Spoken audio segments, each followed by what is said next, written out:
Assalamualaikum warahmatullahi wabarakatuh. Dari bulan Maret sampai 31 Agustus ini ada 597 kasus positif COVID-19 di Kota Bogor. 341 telah dinyatakan sembuh, 30 orang meninggal, dan saat ini 226 orang masih dirawat. 60% pasien positif adalah usia produktif antara 20 tahun sampai 60 tahun yang memang punya banyak aktivitas di luar rumah. Tapi 80% lansia dan 15% anak-anak yang positif ternyata juga punya riwayat aktif di luar rumah. Jadi sekali lagi hati-hati dengan aktivitas di luar rumah, lebih baik di dalam rumah kalau tidak ada keperluan yang mendesak. Kalau kita lihat tren kenaikan positif di Kota Bogor dari bulan Maret sampai bulan April itu 107%.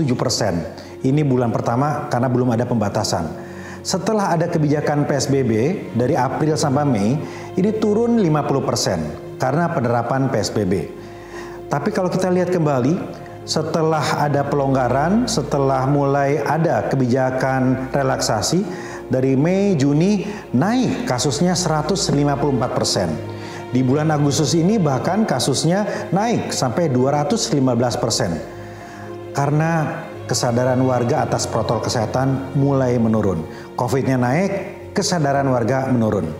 Kalau kita lihat data secara keseluruhan, penyumbang nomor 1 dari COVID-19 di Kota Bogor adalah klaster rumah tangga.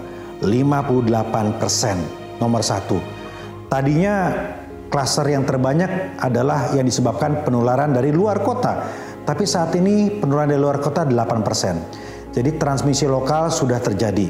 Penularan di rumah tangga menjadi kasus yang paling utama. Dan kalau kita lihat lagi, 54% kasus positif itu ada gejalanya. 46% tanpa gejalanya.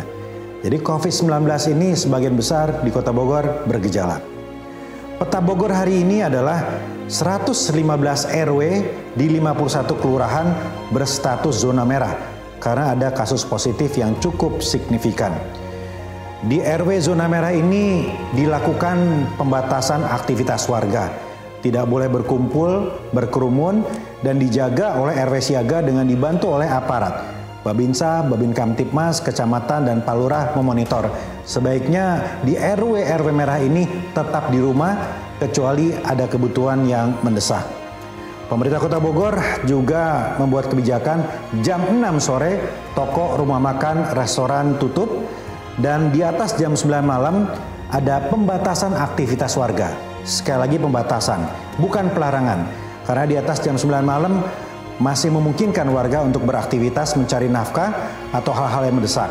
Tetapi kalau ada kerumunan, kalau ada perkumpulan, ada keramaian, itu pasti dibubarkan.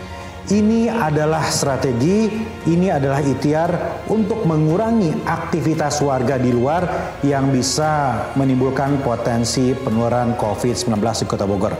Inilah yang kita sebut dengan pembatasan sosial berskala mikro dan komunitas. Karena komunitas bisa sama-sama ikut mengawasi.